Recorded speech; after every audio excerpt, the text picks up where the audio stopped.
Tuning in to Chaos Culture Radio, dropping knowledge in the studio you already know.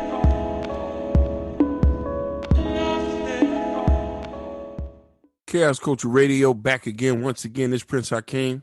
And this is your man, Ronnie Ron. Hakeem, what's happening? What's happening?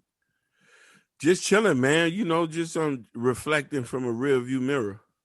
Yeah, man. And you know, it's kind of funny. You know, Biden's 100 days are up. It is. Yeah, they say he's been doing a wonderful job. You hear the shenanigans? They say he's been doing a hell of a good horrible job. He's doing a good job. He's doing good with the COVID. He's doing good with the jobs. He's doing good with the economy. He's just like the polls are up. They say he did a greater job than Donald Trump. Far from that. Donald Trump was the best.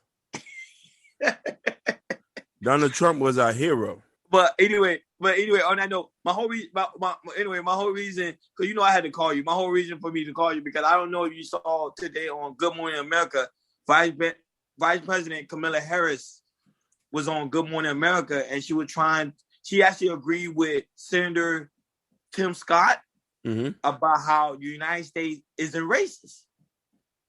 However, there is some discrimination that the United States need to work on. So, you know, I had to call you on this one. Cause I was like, because, you know, I talk to you a lot. And we always, you know, have back and forth dialogues about, is the United States really racist?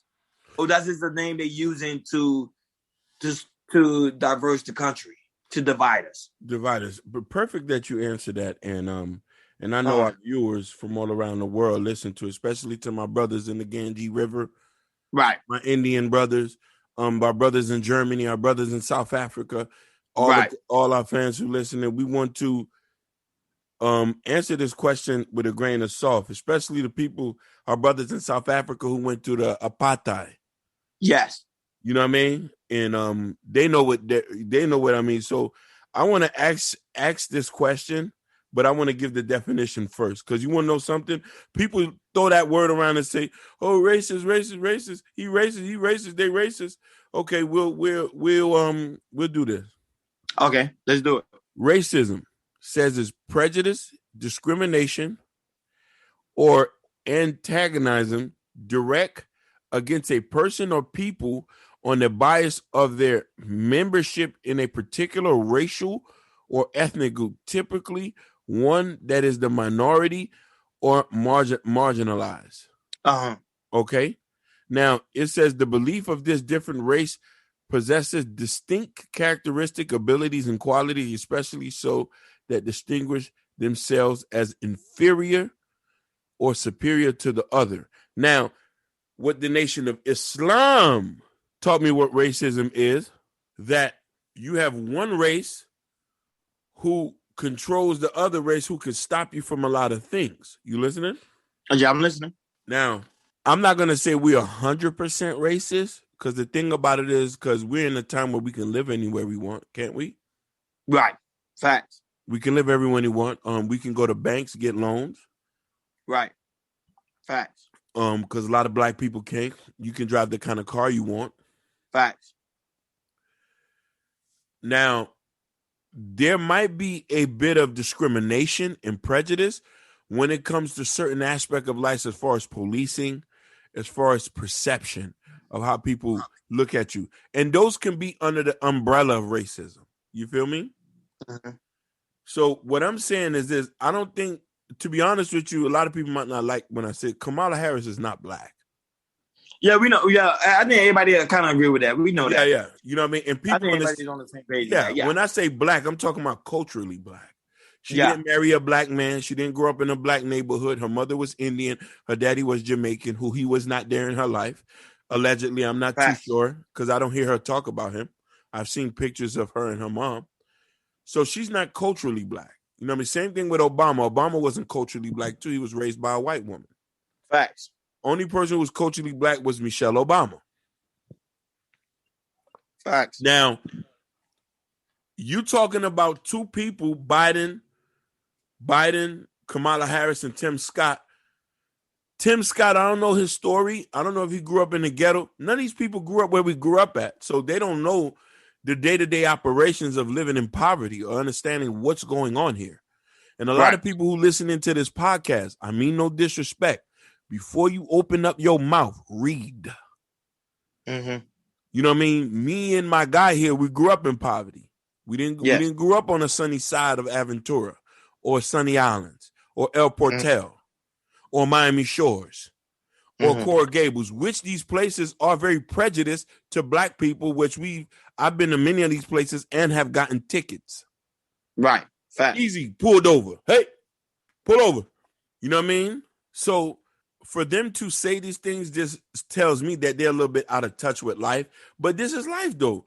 And to be honest with you, I don't even care. Because you want to know why? What I'm trying to do doesn't dictate my destiny from them.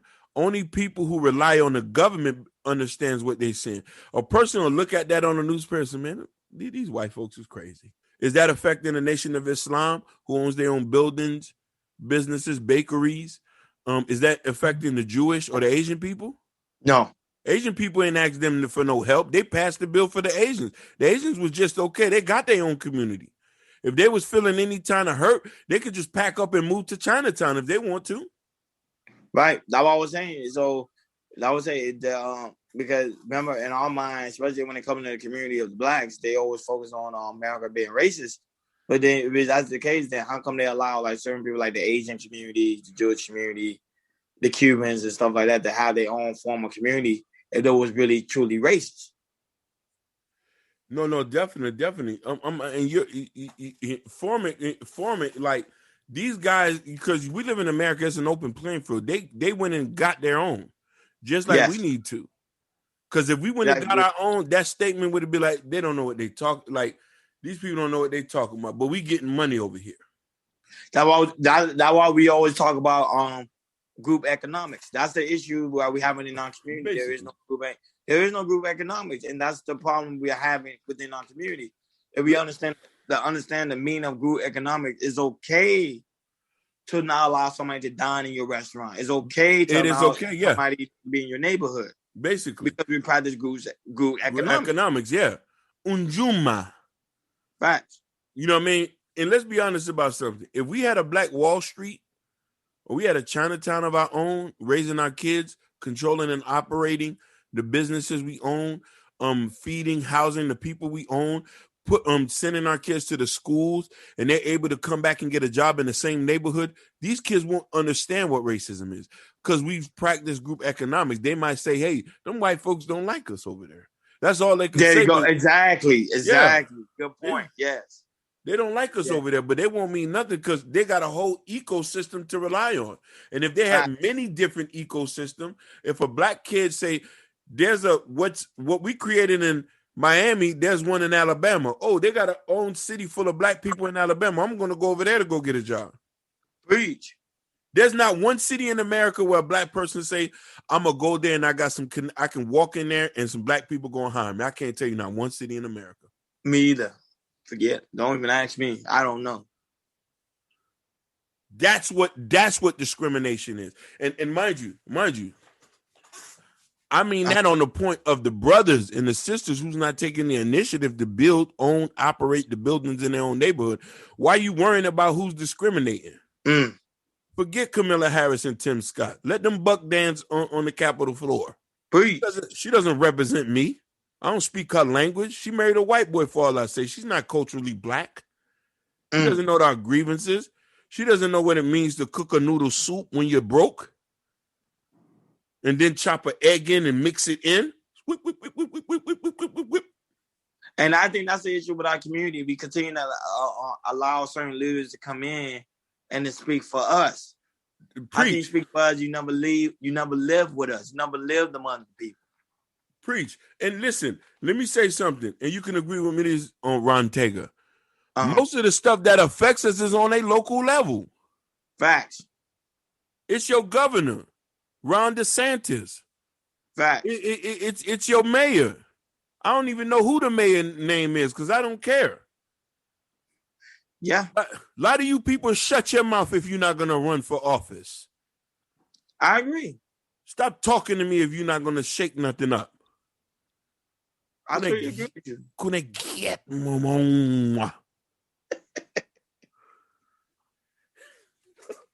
My bad. Lord Jesus.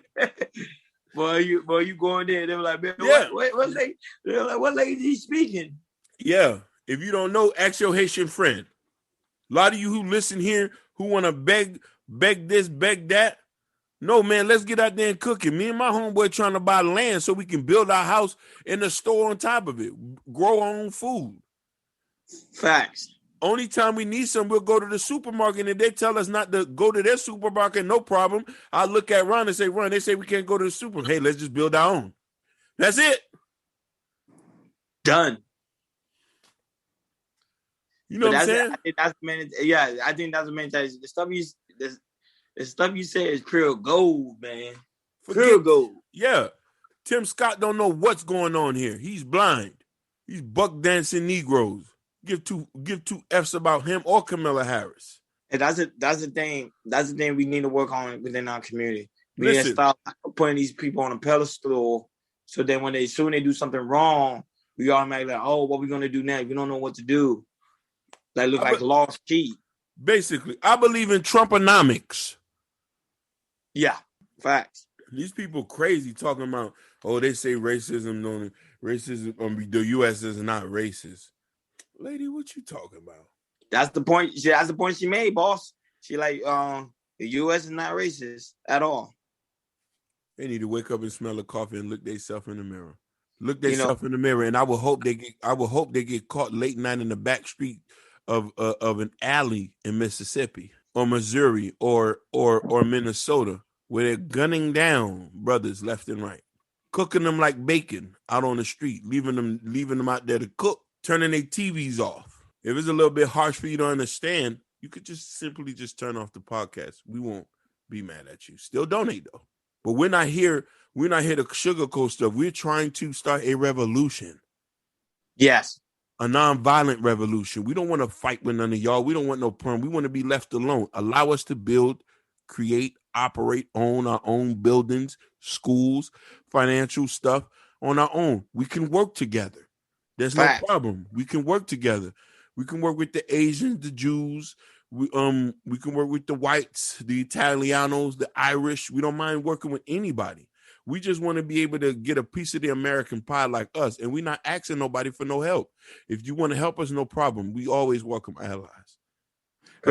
Tim Cook, Kamala Harris, or Biden, his first 100 days was trash.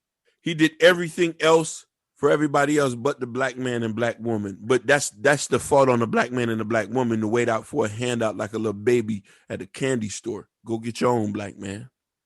And that's the funniest thing, too. There was the one that, the reason it was funny because there was the one that put him in office, and he did nothing for the blacks. Nothing for the black. 90% of black women voted for Joe Biden, and he has done nothing for you. Nothing for the blacks. Nothing for you. At all. You just ain't seen nothing yet, baby. And that goes for a lot of you Haitians who voted for him too. A lot of you Haitians around the world, around the United States, in Brooklyn, in Miami. I voted for Biden, thinking he was going to help. Actually, Trump was going to do a better job by trying to save y'all. Now Biden has deported more Haitians back to Haiti than ever. First 100 days. Mind you, he wasn't just sending back adults. He was sending back babies. This is your beloved president. Long live Trump. Long live Trump. Long live Rupert Giuliani. That's a whole nother guy who's in serious trouble right now with the Feds. But that's for another podcast. Yeah. That's for another podcast. We'll pray he get up out of that. But, that's just my opinion. As far as the whole racism stuff and stuff like that, hatred begot hatred. We're not saying that every place have hatred. You know what I mean? Every place have hatred and every culture have hatred. Correct. You know what I mean? Everybody have their own form of racism. Everybody has their own form of racism and people. And I'm meaning this to be like, look, you have in South Africa, y'all just came from the apartheid.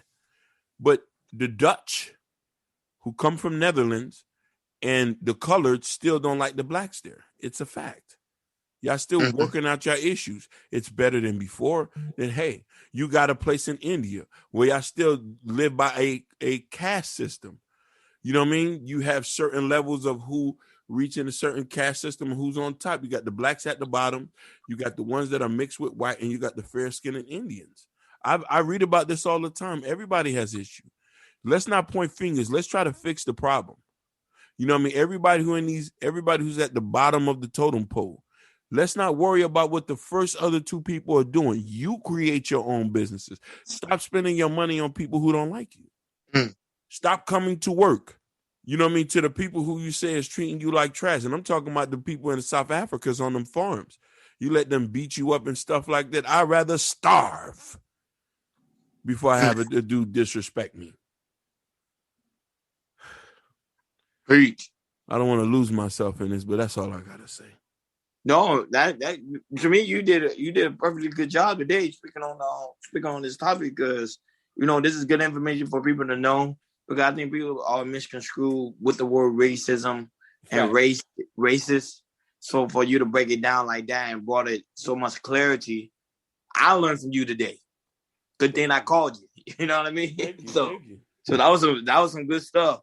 But it's just a sad thing how Black Americans was fooled once again with the Democratic Party, thinking that they was gonna look out for them and help them out, and all they did was once again turn their backs on the Black community. Oh my God! And it's just a sad thing to see, because we've been shamed once again. Tell me. On that note, KL Culture Radio out.